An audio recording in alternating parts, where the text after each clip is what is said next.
கம்யூனிஸ்டுகள் தோற்பதில்லை, தோற்கடிக்கப்படுவதில்லை. முதல் சதி வழக்கை சந்தித்த ஒரு அரசியல் இயக்கம் இந்தியாவில் உண்டு என்றால் அது கம்யூனிஸ்ட் இயக்கம்தான். கான்பூர் சதி வழக்கு. இந்தியன் எந்த பக்கம் திரும்பினாலும் அங்கே ஒரு மான்ஸ்டர் இருக்கிறது. அந்த மான்ஸ்டர், அந்த பிசாசு ஜாதி என்பதுதான். இந்த பிசாசை கொல்லாமல் பொருளாதார சுதந்திரம், அரசியல் சுதந்திரத்தை பற்றி பேசி பயனில்லை. பார்லமெண்ட் செயலிழக்குமானால் ஜனநாயகம் செத்து போகிறது என்பதை நாம் புரிந்து கொள்ள வேண்டும். உண்ண உணவில்லை, உறங்க உறைவிடமில்லை. ஆனால் அவர்கள் மக்களுக்காக போராடினார்கள், மக்களுக்காக வாழ்ந்தார்கள். புதியதோர் உலகு செய்வோம், கெட்ட போரிடும் உலகினை வேறுடு சாய்ப்போம், பொது உடைமை கொள்கையினை திசையிட்டும் சேர்ப்போம், புனிதமோடு அதை எங்கள் உயிரென காப்போம். கம்யூனிஸ்டுகள் தியாக உணர்வோடு தங்களுடைய போராட்டத்தை தொடர வேண்டும் என்பதுதான் இந்த நூல்கள் நமக்கு சொல்லிக் கொடுக்கிற பாடம். தமிழ்நாடு முதலமைச்சர் மரியாதைக்குரிய திரு ஸ்டாலின் அவர்கள் கலந்து கொண்டு இந்த நூல் வெளியீட்டு விழா நடைபெற்றிருக்க வேண்டும். நாம் அறிந்த நிலையில் சில உடல்நல பிரச்சனை காரணமாக அவர் கலந்து கொள்ள இயலவில்லை. ஆனால் அவருடைய முழு ஆதரவும் அவருடைய நல்வாழ்த்துக்களும் சொல்லப்பட்டிருக்கின்றன.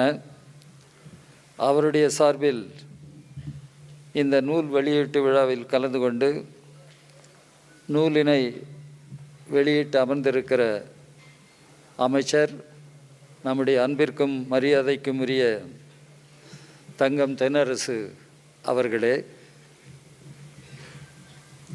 நூல்களை பெற்று நம்மிடம் உரையாற்ற இருக்கிற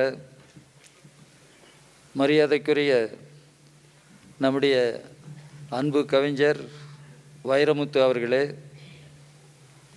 மரியாதைக்குரிய திரு பொன்னம்பல அடிகளார் அவர்களே, இந்த நிகழ்வில் வாழ்த்துரை வழங்குவதற்காக இருக்கிற கம்யூனிஸ்ட் கட்சியினுடைய மாநில செயலாளர் தோழர் முத்தரசன் அவர்களே, மார்க்சிஸ்ட் கம்யூனிஸ்ட் கட்சியினுடைய மாநில செயலாளர் தோழர் சண்முகம் அவர்களே, நியூ செஞ்சுரி புக் ஹவுஸ் நிறுவனத்தினுடைய சார்பில் வரவேற்புரை வழங்கியிருக்கிற தோழர் ஸ்டாலின் குணசேகரன் அவர்களே, இந்த விழாவில் ஏற்பாடு செய்து இறுதியாக நன்றியுரை சொல்ல இருக்கிற திரு தோழர் சந்தானம் அவர்களே,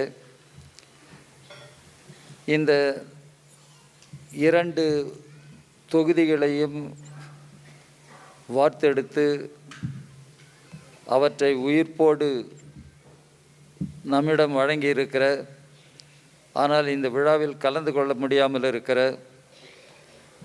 அருமை தோழர் ஜீவபாரதி அவர்களே, தோழர்களே, நண்பர்களே, பல்வேறு இயக்கங்களை சார்ந்து இங்கே வந்திருக்கிற அரசியல் தலைவர்களே, சான்றோர்களே, தோழர்களே, உங்கள் அனைவருக்கும் இந்திய கம்யூனிஸ்ட் கட்சியினுடைய தேசிய குழுவினுடைய சார்பில் என்னுடைய வணக்கங்களை முதலில் தெரிவித்துக் கொள்கிறேன். இந்த 2 தொகுதிகளில் பல்வேறு பெருமைக்குரிய தலைவர்கள், கம்யூனிஸ்ட் போராளிகளின் வரலாறு சொல்லப்பட்டிருக்கிறது. இந்த கம்யூனிஸ்ட் போராளிகளில் பெரும்பாலரை நான் நேரடியாக அறிந்திருக்கிறேன். அவர்களோடு வாழ்ந்திருக்கிறேன், இணைந்து செயல்பட்டிருக்கிறேன். கம்யூனிஸ்டுகளுடைய வரலாறு ஒரு மகத்தான வரலாறு. இந்தியாவில் கம்யூனிஸ்ட் இயக்கம் அமைப்பு ரீதியாக தொடங்கி இன்றைக்கு 100 ஆண்டுகள் ஆகின்றன. கம்யூனிஸ்ட் இயக்கம் அமைப்பு ரீதியாக தோன்றிய காலம் சாதாரணமான காலம் அல்ல. நாடு அடிமைப்பட்டிருந்த காலம். பிரிட்டிஷ், பிரெஞ்சு, போர்ச்சுகீஸ் காலனி ஆதிக்கத்திற்கு அடிமைப்பட்டிருந்த காலம். இந்திய கம்யூனிஸ்ட் கட்சி தொடங்கப்பட்டது. கம்யூனிஸ்டுகள் என்று சொல்லுகிற பொழுது எல்லோரும் கம்யூனிஸ்டுகளாக வாழ வேண்டும் என்று விரும்புகிறோம். ஆனால் கம்யூனிஸ்டுகள் போராளிகளாகவும் இருக்க வேண்டிய வரலாற்று கட்டாயம் இருக்கிறது. Karl Marx, Friedrich Engels communist அறிக்கையை எழுதினார்கள். அது ஒரு மாபெரும் இலக்கியமாகவே போற்றப்படுகிறது. நான் கவிஞரை வைத்துக்கொண்டு அதை சொல்லுகிறேன். உலக நாடுகளில் அதுவே ஒரு பேர் இலக்கியமாக போற்றப்படுகிறது. நாம் இந்த வரலாறு முழுவதும் வர்க்க போராட்டத்தின் வரலாறாக இருக்கிறது என்று தொடங்கி அது முடிகிற பொழுது உலக தொழிலாளர்களே ஒன்றுபடுங்கள், இழப்பதற்கு எதுவும் இல்லை, அடிமை சங்கிலிகளை தவிர வெல்வதற்கோர் உலகம் இருக்கிறது, ஒரு பொன்னுலகம் இருக்கிறது. அப்படிதான் அந்த கம்யூனிஸ்ட் அறிக்கை முடிகிறது. இந்த கம்யூனிஸ்ட் அறிக்கையை தமிழ்நாட்டில் முதலில் மொழிபெயர்த்தவர் பெரியார். அவருடைய பதிப்பு, அவர்தான் அதை செய்தார். இதை நான் சொல்லுவதற்கு காரணம், கம்யூனிசம் என்று சொல்லுகிற பொழுது அது ஒரு வாழ்க்கை நெறி. அற வாழ்க்கையிலும் அக வாழ்க்கையிலும் புற வாழ்க்கையிலும் நாம் எப்படி வாழுகிறோம் என்பதற்கான நெறிமுறைகளை கம்யூனிசம் போற்றி நமக்கு போதிக்கிறது. அதனால்தான் கம்யூனிசம் ஒரு it's a philosophy of life, it is a way of life.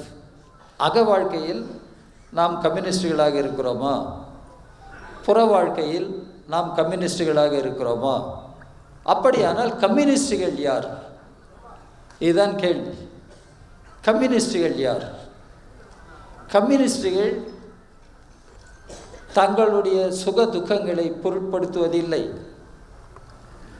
அவர்களுடைய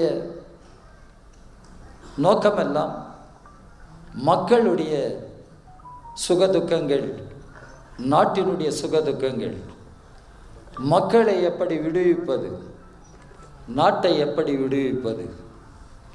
காலனி ஆதிக்க காலத்தில் தொடங்கப்பட்ட கட்சி தான் முழுமையான சுதந்திரம் என்று பேசியது. கம்ப்ளீட் இண்டிபெண்டன்ஸ், பூரண சுவராஜ் என்பதை முன்வைத்த ஒரு பேர் இயக்கம் கம்யூனிஸ்ட் இயக்கம் என்பதை நான் பெருமையோடு எங்கு வேண்டுமானாலும் நான் சொல்ல கடமைப்பட்டிருக்கிறேன், சொல்லுகிறேன். கம்யூனிஸ்டுகள் தான் காலனி ஆதிக்கம் ஒழிய வேண்டும். காலனி ஆதிக்கம் ஒழிவது மட்டுமல்ல, இன்றைக்கு மக்களை பிளவுபடுத்தி ஏற்றத்தாழ்வுகளை இன்றைக்கு உருவாக்கி இருக்கிற இந்த சமூகம் மாற வேண்டும் என்று விரும்பியவர்கள் கம்யூனிஸ்டுகள். இந்திய சமூகம் வெறும் வர்க்கங்களால் மட்டுமான சமூகம் அல்ல, ஜாதிகளால் பிளவுபட்டிருக்கிற சமூகம், மதங்களால் பிளவுபட்டிருக்கிற சமூகம், ஏழை பணக்காரன் என்று பிளவுபட்டிருக்கிற சமூகம். இந்த சமூகத்தை மாற்றுவது எப்படி? இந்த கேள்வி மார்க்ஸ் காலத்திலேயே வந்தது. மார்க்ஸ் காலத்திலேயே வந்தது. உலகத்தை பல்வேறு கோணங்களில் பலரும் சித்தரிக்கிறார்கள், வியாக்கியானம் செய்கிறார்கள். However, the point is to change it. மாற்றுவது எப்படி? இதுதான் மார்க்ஸ் முன்வைத்த கேள்வி. உலகை மாற்றுவது எப்படி? நாட்டை மாற்றுவது எப்படி? சமுதாயத்தை மாற்றுவது எப்படி? மாற்றுவதற்கான போராட்டம், அதற்கான ஒரு அமைப்பு என்று வருகிற பொழுதுதான் நாம் யோசிக்க வேண்டும். கம்யூனிஸ்டுகள் சித்திரவதை செய்யப்படலாம், சிறைச்சாலை கொடுமைகளுக்கு உள்ளாக்கப்படலாம், தூக்கு கயிற்றில் தொங்கவிடப்படலாம், துப்பாக்கி குண்டுகள் அவர்களுடைய உடல்களை துளைக்கலாம், கம்யூனிஸ்டுகள் கொல்லப்படலாம். ஆனால் கம்யூனிஸ்டுகள் தோற்பதில்லை, தோற்கடிக்கப்படுவதில்லை. இதை தான் நாம் புரிந்து கொள்ள வேண்டும். Communists may be tortured, subjected to sufferings, killed, but they can never be defeated. அதற்கு என்ன பொருள்? கம்யூனிசம் ஒரு உயர்ந்த கொள்கை, மானுடம் முழுவதையும் இன்றைக்கு வாழ்விக்க போராடுகிற ஒரு கொள்கை. பிறப்போக்கும் எல்லா உயிருக்கும் இந்த மண்ணில் தான் நாம் கொண்டு வந்தோம். பிறப்போக்கும் எல்லா உயிருக்கும். ஏன் அது நடைபெறவில்லை இன்னும்? பகுத்துண்டு பல்லுயிர் ஓம்புக நம்முடைய தமிழ் மண்ணில் தான் நாம் பேசினோம். வள்ளுவர் தான் சொல்லிக் கொடுத்தார். ஏன் அது நடைபெறவில்லை? இதை தான் நாம் யோசிக்க வேண்டும். அவர்கள் சொன்னதை இன்றைக்கு செய்ய வேண்டுமானால் அதற்காக போராட வேண்டியிருக்கிறது. நம்முடைய தமிழ் மண்ணில் போராட வேண்டியிருக்கிறது, இந்திய மண்ணில் போராட வேண்டியிருக்கிறது. மார்க்சிசம் வெள்ளற்கரிய கொள்கை, ஏனென்றால் அது உண்மையானது. Marxism is invincible because it is true. Marxism வெள்ளற்கரிய கொள்கை, ஆனால் அது ஏனென்றால் அது உண்மையானது. அப்படியானால் அந்த உண்மை இந்த உலகை வெல்ல வேண்டும், உலகை மாற்ற வேண்டும். அதற்கு என்ன செய்வது? தமிழ்நாட்டில், இந்தியாவில் மார்க்சிசத்தை எப்படி செயல்படுத்த போகிறோம்? இதை தான் நாம் புரிந்து கொள்ள வேண்டும். லெனின் செய்தார். லெனின் ரஷ்ய மண்ணில் மார்க்சிசத்தை அவர் கையாண்டார், ரஷ்ய மண்ணில் அவர் வெற்றி கொண்டார். ஹோச்சிமின் வியட்நாம் மண்ணில் மார்க்சிசத்தை கையாண்டார், வெற்றி கொண்டார். கியூபாவில் காஸ்ட்ரோ, இன்றைக்கு ஆகஸ்ட் 13 வருமானால் காஸ்ட்ரோவினுடைய 100 ஆண்டு தொடங்குகிறது. மார்க்சிய சிந்தனைகளை கியூபா மண்ணிற்கேற்ப கையாண்டார், வெற்றி பெற்றார். இன்றைக்கு இந்தியாவில், இந்திய மண்ணில் மார்க்சிய கொள்கையினுடைய வெற்றிக்காக நாம் எப்படி போராடுவது? இந்த 100 போராளிகள் பற்றிய இந்த தொகுதிகள், 2 தொகுதிகள் சொல்லுகின்றன. அதில் பலர் நான் அறிந்தவர்கள். ஆனால் ஒருவரை நான் குறிப்பிட விரும்புகிறேன். தோழர் ஆர்கே கண்ணன் பற்றி ஒரு குறிப்பு இருக்கிறது. தோழர் ஆர்கே கண்ணன் நம்முடைய ஜனசக்தி பத்திரிகையில் கூட பணியாற்றினார். ஒருமுறை பகத்சிங்கினுடைய நினைவு நாளின் போது நான் ஒரு கட்டுரை எழுதி கொடுத்தேன். தீர்ப்பு வந்தது, வரலாறு அதிர்ந்தது, அதுதான் அதனுடைய தலைப்பு. பகத்சிங்கிற்கு தூக்கு தண்டனை கொடுத்த அந்த தீர்ப்பு. அதை படித்துவிட்டு ஆர்கே கண்ணன் குறிப்பிட்டார், ராஜா, நீ பிறந்திருக்க மாட்டாய் பகத்சிங் தூக்கிலிடப்பட்ட போது, ஆனால் உனக்கு எப்படி அந்த உணர்வு வந்தது? தீர்ப்பு வந்தது, வரலாறு அதிர்ந்தது என்று உன்னால் அந்த வரலாற்று நிலைமைக்கு எப்படி போக முடிந்தது? இதையே நான் பகத்சிங் வாழ்க்கையில் தேட முயற்சித்தேன்.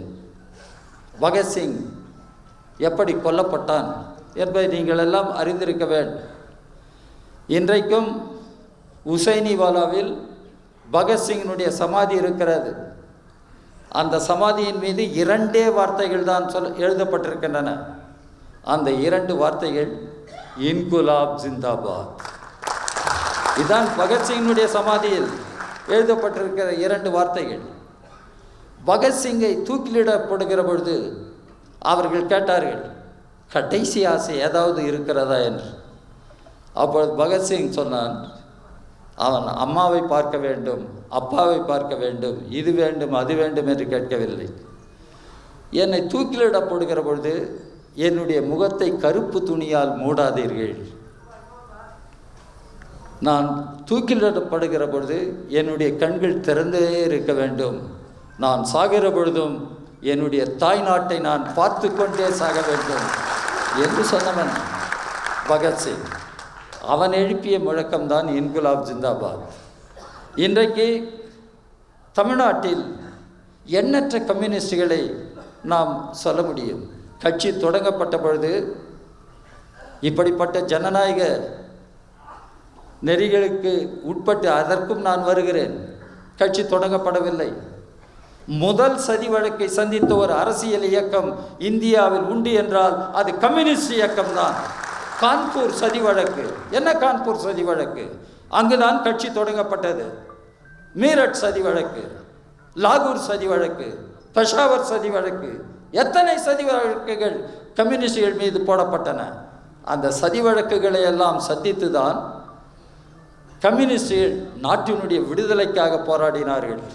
நாட்டினுடைய விடுதலைக்காக. இன்னும் சொல்லப்போனால் சென்னை மாநகரத்தில் நான் கொஞ்சம் பெருமையோடு குறிப்பிட விரும்புகிறேன். சென்னை நகரத்தை சார்ந்த சிங்காரவேலர் தான் கம்யூனிஸ்ட் கட்சியினுடைய முதல் மாநாட்டில் கட்சியினுடைய பொதுச் செயலாளராக தேர்ந்தெடுக்கப்பட்டவர். அந்த சிங்காரவேலர் தான் விடுதலையோடு சமூக விடுதலையும் வேண்டும், வெறும் அரசியல் விடுதலை மட்டுமல்ல, தீண்டாமையிலிருந்து மக்கள் விடுவிக்கப்பட வேண்டும், ஜாதி கொடுமைகளிலிருந்து மக்கள் விடுவிக்கப்பட வேண்டும் என்று பேசியவர், எழுதியவர் சிங்காரவேலர். இன்றைக்கும் நம்முடைய இந்தியாவில் நாம் இந்த பிரச்சனைகளை எதிர்கொண்டிருக்கிறோம். ஜாதி ஏன் இன்றும் இருக்க வேண்டும்? ஜாதி ஏன் இன்று இருக்க வேண்டும்? டாக்டர் அம்பேத்கர் சொன்னார், இந்தியன் எந்த பக்கம் திரும்பினாலும் அங்கே ஒரு மான்ஸ்டர் இருக்கிறது. அந்த மான்ஸ்டர், அந்த பிசாசு ஜாதி என்பதுதான். இந்த பிசாசை கொல்லாமல் பொருளாதார சுதந்திரம், அரசியல் சுதந்திரத்தை பற்றி பேசி பயனில்லை சொன்னவர் டாக்டர் அம்பேத்கர். இதையே தான் தமிழ்நாட்டில் பெரியார் பேசினார். தீண்டாமை ஒழிய வேண்டும், ஜாதியம் ஒழிய வேண்டும், சமூக சீர்திருத்தம் ஏற்பட வேண்டும், பகுத்தறிவு வளர வேண்டும். அந்த பகுத்தறிவு என்பது என்ன என்பதை நாம் புரிந்து கொள்ள வேண்டும். ஏதோ சாக்ரட்டிஸ் பேசினார், அரிஸ்டாட்டில் பேசினார் என்று மட்டும் சொல்லிக் கொண்டிருந்தால் போதாது. நம்முடைய தமிழ்நாட்டில் பகுத்தறிவு, ரேஷ்னலிசம், இதை பெரியார் சொல்வதற்கு என்ன காரணம்? இன்றைக்கு மனித மனமே மூட பழக்க வழக்கங்களால், விஞ்ஞானத்திற்கு புறம்பான கருத்துக்களால் பாதிக்கப்பட்டிருக்கிறது. மனித மனம் விடுதலை பெற வேண்டும். How to liberate human mind, how to change the mindset. இது இன்றைக்கு ஒரு பெரும் பிரச்சனையாக வந்திருக்கிறது. இந்த சூழலில்தான் இந்தியாவில் கம்யூனிஸ்டுகள் எப்படி செயல்பட வேண்டும் என்பதற்கு இந்த 2 தொகுதிகளிலும் பல்வேறு போராளிகளை பற்றி சொல்லப்பட்டிருக்கிறது. இங்கே தோழியர்கள் நிரம்ப இருக்கிறார்கள். அவர்களுக்கு நான் சொல்ல விரும்புகிறேன், அந்த 2 தொகுதிகளையும் நீங்கள் வாங்குங்கள். யாரை பற்றி படிக்கிறீர்களோ இல்லையோ, கொடிகாத்த சிகப்பி என்று ஒரு பக்கம் அத்தியாயம் இருக்கிறார். செங்கொடி காத்த சிகப்பி, செங்கொடி காத்த சிகப்பி.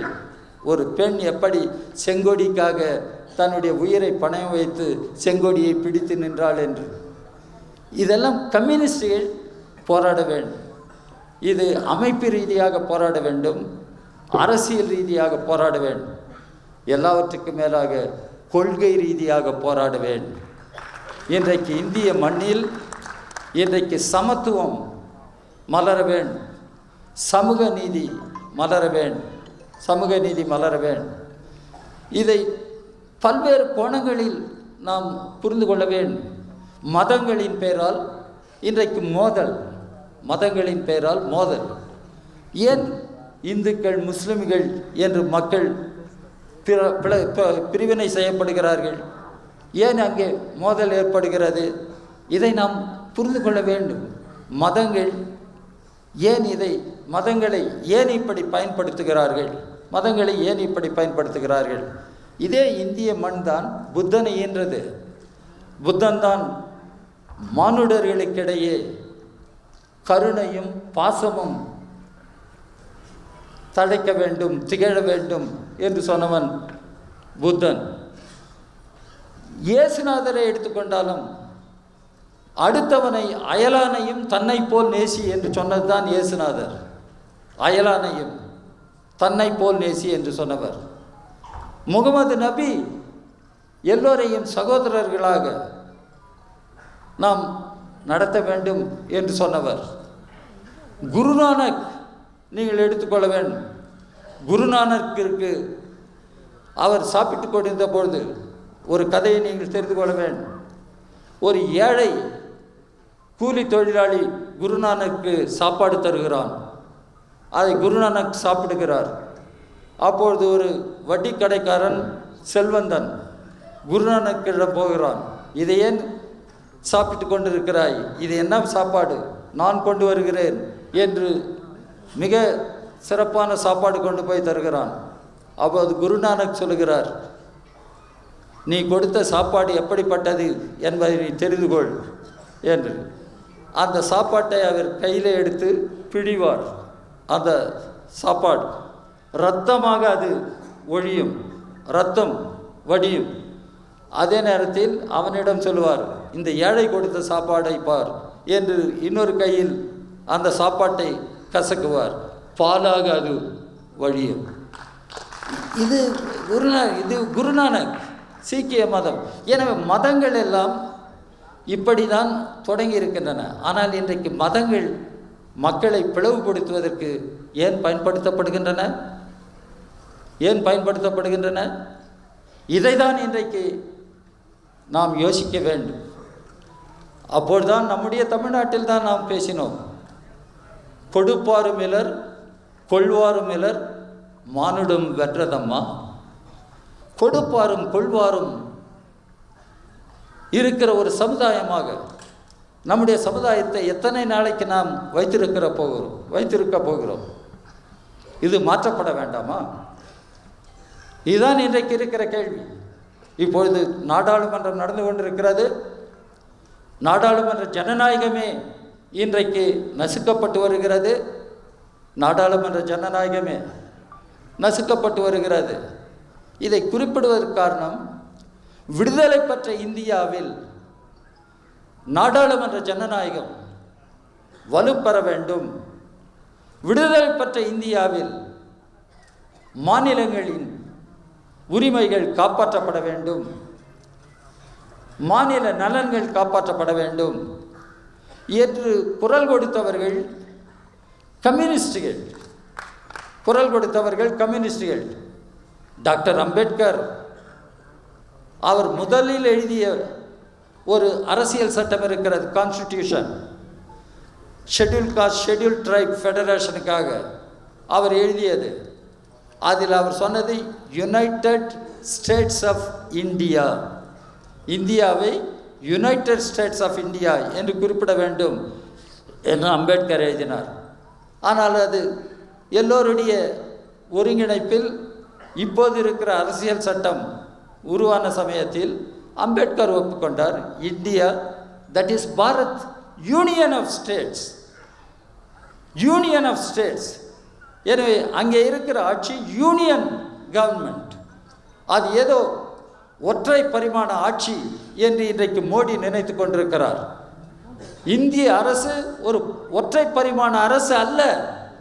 இந்திய நாடு பல்வேறு மொழிகள், பல்வேறு கலாச்சாரங்கள், பல்வேறு சரித்திர பின்னணிகளை கொண்ட ஒரு நாடு.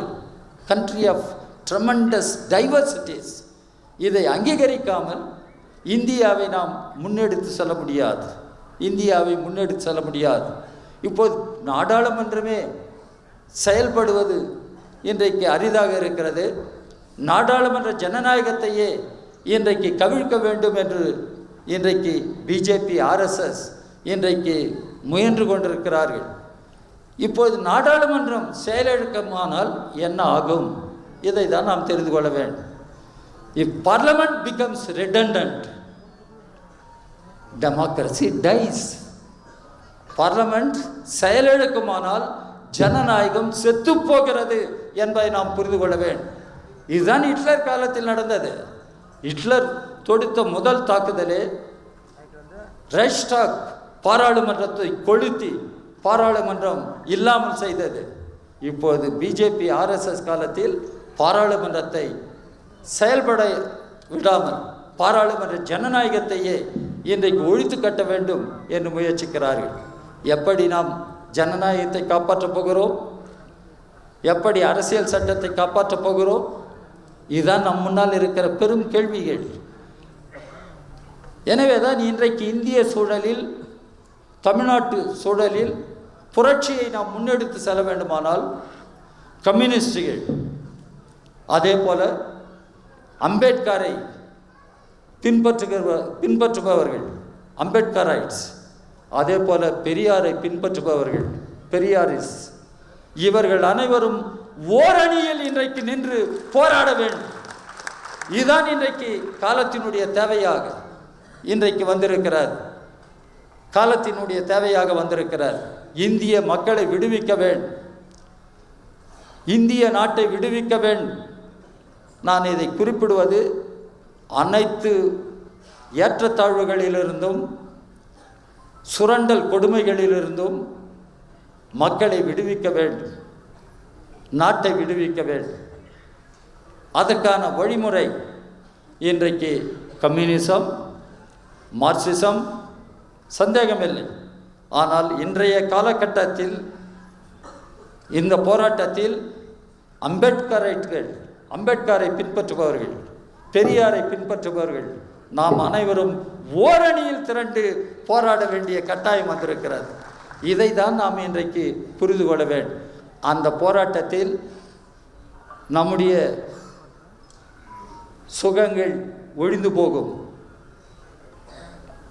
நமக்கென்று எதுவும் இருக்காது. தன்னலம் கருதாது, சுயநலம் கருதாது. மக்களுக்காகவும் நாட்டுக்காகவும் போராடுபவன் தான் கம்யூனிஸ்ட் என்பதை நாம் புரிந்து கொள்ள வேண்டும். அதை தான் இந்த 2 தொகுதிகளிலும் குறிப்பிடுகிற தலைவர்கள் எல்லாம் வாழ்ந்து காட்டியது. கம்யூனிஸ்டுகள் ஒரு புதிய வார்ப்புகள், அக வாழ்க்கையிலும் புற வாழ்க்கையிலும் அவர்கள் புதிய வார்ப்புகளாக, உன்னதமான மானுடர்களாக அவர்கள் வாழ்ந்து காட்ட வேண்டும். அதற்கான ஒரு வரலாற்று ஆணைதான் இந்த 2 தொகுதிகளிலும் நமக்கு கிடைக்கிறது. இந்த 2 தொகுதிகள் வெறும் வரலாற்று பெட்டகம் மட்டுமல்ல, வரலாற்று பாடங்கள். நம்முடைய முன்னோர்களிடமிருந்து கம்யூனிஸ்டுகள் பாடம் கற்க வேண்டும். அவர்கள் எல்லாம் எப்படி போராடினார்கள், எப்படி வாழ்ந்தார்கள். உண்ண உணவில்லை, உறங்க உறைவிடமில்லை. ஆனால் அவர்கள் மக்களுக்காக போராடினார்கள், மக்களுக்காக வாழ்ந்தார்கள். தூக்கு மேடை ஏறியதற்கு அவர்கள் தயங்கியதில்லை. துப்பாக்கி குண்டுகளை எதிர்கொள்வதற்கு தயங்கியதில்லை. சித்திரவதைகளை கண்டு அஞ்சியதில்லை. அவருடைய ஒரே குறிக்கோள் கம்யூனிசம் வெல்ல வேண்டும், சோஷலிசம் வெல்ல வேண்டும் எல்லா சுரண்டல் கொடுமைகளிலிருந்து மக்கள் விடுவிக்கப்பட வேண்டும். அதுதான் அவருடைய உன்னதமான லட்சியமாக இருந்தது. அந்த லட்சியத்தை பறைசாற்றுகிற வரலாற்று பெட்டகமாக இந்த 2 தொகுதிகளும் வந்திருக்கின்றன. அந்த 2 தொகுதிகளையும் வெளியிட்ட NCBH நிறுவனத்தை நான் பாராட்டுகிறேன். 2 தொகுதிகளையும் கடும் உழைப்பால் உருவாக்கிய தோழர் ஜீவபாரதியை நான் பாராட்டுகிறேன். அந்த 2 தொகுதிகளையும் வெளியிடுவதில் இங்கே மேடையிலே வீற்றிருக்கிற அனைவரும் மகிழ்ச்சியோடு இருக்கிறோம். அமைச்சர் தென்னரசு அவர் வெளியிட்டிருப்பது ஒரு வரலாற்று நிகழ்வு. இன்றைக்கு இந்த 2 தொகுதிகளும் திரு ஸ்டாலின் அவர்களுடைய சார்பாக அமைச்சர் தென்னரசு வெளியிடுவது ஒரு வரலாற்று நிகழ்வு. இது வரலாற்றில் பதிவு செய்யப்படும். அதே போல நூல்களை பெற்றுக்கொண்ட கவிஞர் வைரமுத்து, நம் காலத்தில் வாழுகிற அற்புதமான கவிஞர் வைரமுத்து, நம்முடைய காலத்தில் வாழுகிற கவிஞர், அவர் பெற்றுக்கொண்டார். பொன்னம்பல அடிகளார் பெற்றுக்கொண்டார். நான் குன்றக்குடி அடிகளாரை நேரில் சந்தித்து அவரோடு பழகியிருக்கிறேன். அது ஒரு காலம். இப்போது பொன்னம்பல அடிகளார் அவர் அந்த நூலை பெற்றுக்கொண்டிருக்கிறார். இதெல்லாம் இன்றைக்கு அரசியல் தேவை, இன்றைய நாட்டினுடைய தேவை என்பதை நாம் புரிந்து கொள்ள வேண்டும். இங்கே நம்முடைய முஸ்லீம் லீக் தலைவர் அமர்ந்திருக்கிறார், செல்வ பருந்தக இருக்கிறார். இவர்களெல்லாம் அரசியல் இயக்கத்தை சார்ந்தவர்கள். நாடு நலம் பெற வேண்டும், மக்கள் நலம் பெற வேண்டும், எல்லாரும் எல்லாமும் பெற்று இன்றைக்கு மகிழ்ச்சியோடு வாழ வேண்டும். இதை தான் புரட்சி கவிஞர் பாடினார். புதியதோர் உலகு செய்வோம், கெட்ட போரிடும் உலகினை வேறுடு சாய்ப்போம், பொது உடைமை கொள்கையினை திசையிட்டும் சேர்ப்போம், புனிதமோடு அதை எங்கள் உயிரென காப்போம். இதுதான் இன்றைக்கு நம் முன்னால் இருக்கிற பெருங்கடமை. காசாவில் என்ன நடைபெறுகிறது? நீங்கள் அந்த படத்தை பார்க்க வேண்டும். 2 வயது 3 வயது குழந்தைகள் தட்டினை ஏந்தி அவர்களுக்கு உணவு கிடைக்காமல் பட்டினி கொடுமைக்கு ஆளாகி செத்து மடிகிறார்கள் ஆயிரக்கணக்கில் காசாவில். ஏன் அவர்கள் சாக வேண்டும்? 21வது நூற்றாண்டில் உலகம் முழுவதும் இன்றைக்கு உலகம் ஒரு குடும்பம் என்று பேசுகிற இந்த காலத்தில் காசாவில் குழந்தைகள் ஏன் சாக வேண்டும்? இப்படி இந்த கொடுமைக்கு எங்கே முற்றுப்புள்ளி வைப்பது? எனவே இன்றைக்கு போரற்ற உலகம், பசியற்ற உலகம், ஒரு புதிய உலகம் அமைய வேண்டுமானால் கம்யூனிஸ்டுகள் தியாக உணர்வோடு தங்களுடைய போராட்டத்தை தொடர வேண்டும் என்பதுதான் இந்த நூல்கள் நமக்கு சொல்லிக் கொடுக்கிற பாடம். இவற்றை வெளியிட்டிருக்கிறோம். தலைமை ஏற்பதற்கு எனக்கு பணித்ததற்காக, வேண்டிக் கொண்டதற்காக NCBH நிறுவனத்திற்கு நான் நன்றி சொல்லி என்னுடைய தலைமை உரையை நிறைவு செய்கிறேன். நன்றி, வணக்கம்.